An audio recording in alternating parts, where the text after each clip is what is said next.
Hey guys, so today I'm going to show my Dinky Dyes finishes, the seasonal sampler set that I completed this year. These were really quick stitches for me, I think I mentioned, partially because of their size. They're very small, and yeah, I just really enjoyed them.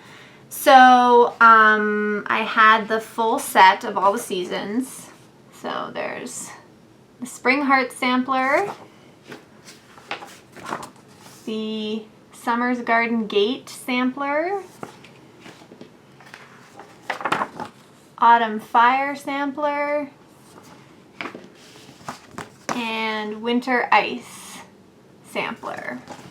This is the first really thematic set that I've done, and I really did enjoy it. I like how they all tied into each other. I think if you wanted to display these, you could do them all at once if you wanted, because they tie into each other so well, or you could obviously put one up during the appropriate season. So I stitched all of these on 28 count Jobelin in lamb's wool, and one 13 by 18 piece fit 2 samplers for me. So there are the spring and summer ones.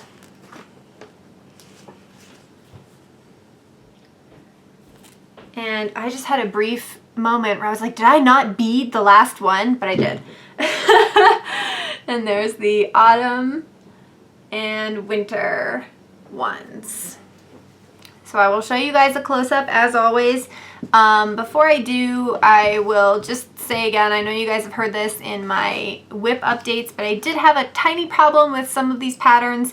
I think 3 out of the 4 of them I had this problem with. Their keys did not match the pattern. So the symbols, this is the spring one, and I've shown this one before. So the symbols that came with the key were not in the actual pattern. So I had to go through the pattern and reassign the colors. Luckily it was really easy because, as is the case with these samplers, they don't have any DMC in them. They are just Dinky Dyes, and then 1 or 2 colors of beads and some Krennic. So looking at the front stitched example, I could assign the colors pretty easily. I should have brought down the Dinky Dyes that went with these because they were really beautiful. This pastel one, they went with the spring hearts, I loved. I also really loved the winter, you'll see these in the close-up, the winter one that went from blue to lavender to just really cool tone pastel colors, obviously right up my alley. Yeah, so I think that's all I'm going to say about the key. If you are going to purchase these, I can't remember if I purchased these right from the Dinky Dye site or if I bought them from Stitching Bits and Bobs, but these are obviously correct, real patterns. These aren't knockoff patterns. So just beware that you may get one with a wonky key. I didn't have a huge amount of trouble transposing the colors. It was just kind of a pain in the butt. But yeah, these are really reasonably priced. I don't know if they're on 1, 2, 3 Stitch. They should be. I've been finding lately that I like Stitching Bits and Bobs more, even though 1, 2, 3 Stitch is easier to navigate. I don't know what it is about it, but so my default is Stitching Bits and Bobs. You can get the patterns and then the little pack that comes with everything you need, I think, except for the beads. Yeah, I think the packs just came with the Krennic and the actual Dinky Dyes silk. But aside from the beads, which I mean, this is a white bead, this is a gold bead, you probably have beads that you could use for them. You can kit up these kits for a fairly inexpensive price. So let's get into the close-up and you can see everything in a little bit more detail. Alright, so I'm going to go in the order that I stitched them with, and I started with the spring one. So each of these samplers starts with kind of a decorative bit at the top. It really highlights, there were a lot of straight stitches in this pattern, and it really does highlight this beautiful variegated color. And a lot of hearts, because spring hearts. So you can see that it's just made up of a series of little bands that are 4 inches across. And then in the middle, there will be another kind of like visual motif. In this case, it's the hearts again. And then more bands. And then the bottom. And the bottom is always some variation of this cloister block, if that's how you say it, which is a no-cut heart hanger. Thank goodness. I didn't have to cut anything. Although I didn't realize that this is what cloister blocks are. These are really easy. So if you're intimidated by that, like I was, don't be. So maybe, these lazy daisies. Let's just take a moment. I never want to stitch a lazy daisy again. I think these turned out nicely, but I have a tough time with lazy daisies. I find them difficult.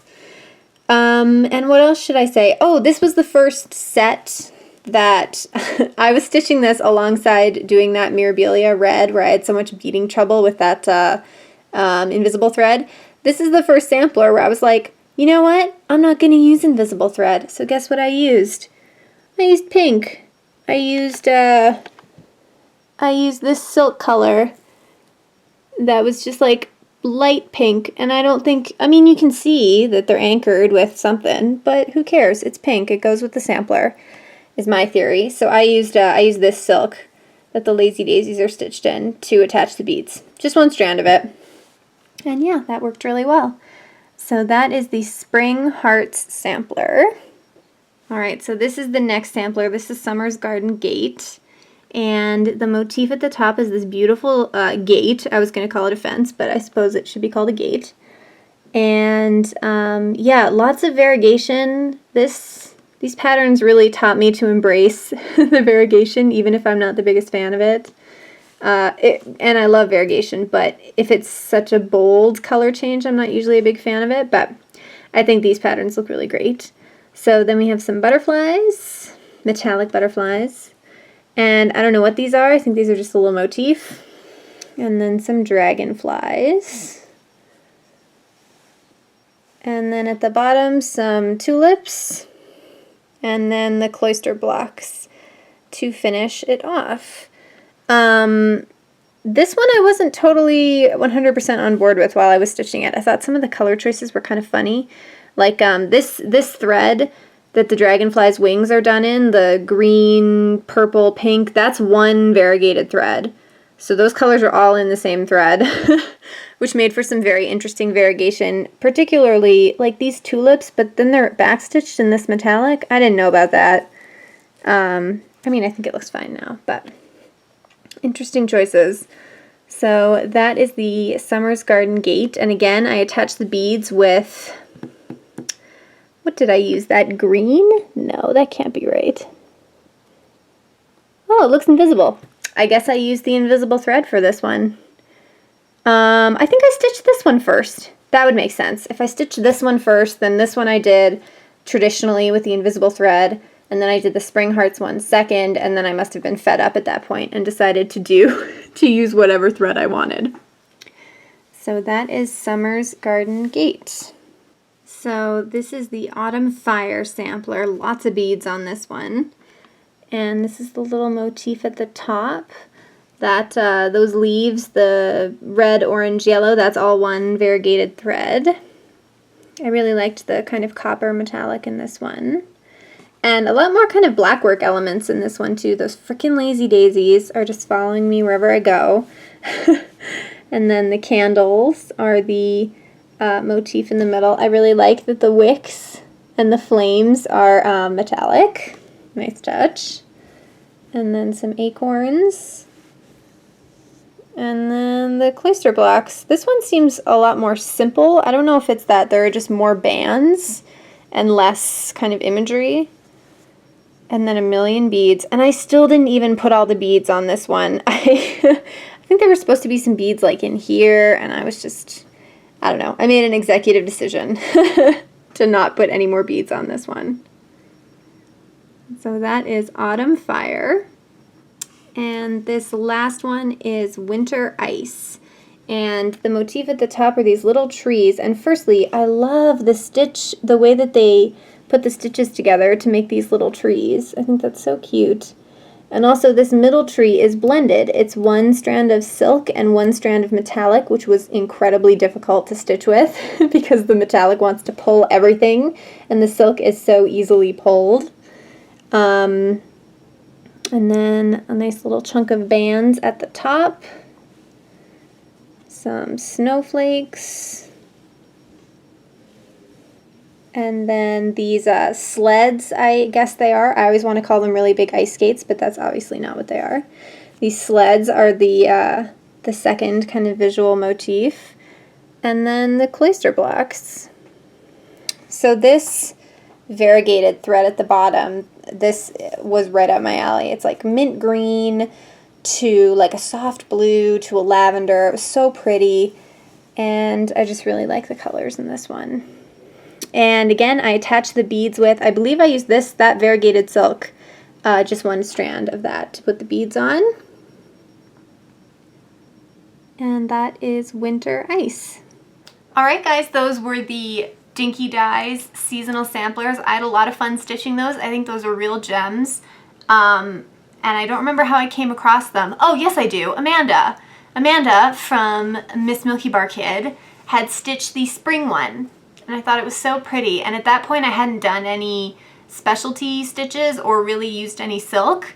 So that was the first time that it was very good because I was like, oh, it's all in one package and it's not a lot of silk and it's not a lot of specialty stitches, and I didn't stitch them until now. But yeah, so thank you, Amanda, for showing me that.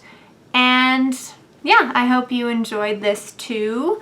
I will leave links down below for where you can find these or where I found them, stitching bits and bobs, or I'll link the Dinky Dyes website down below too because you should check that out. And I will see you guys in the next one. Bye.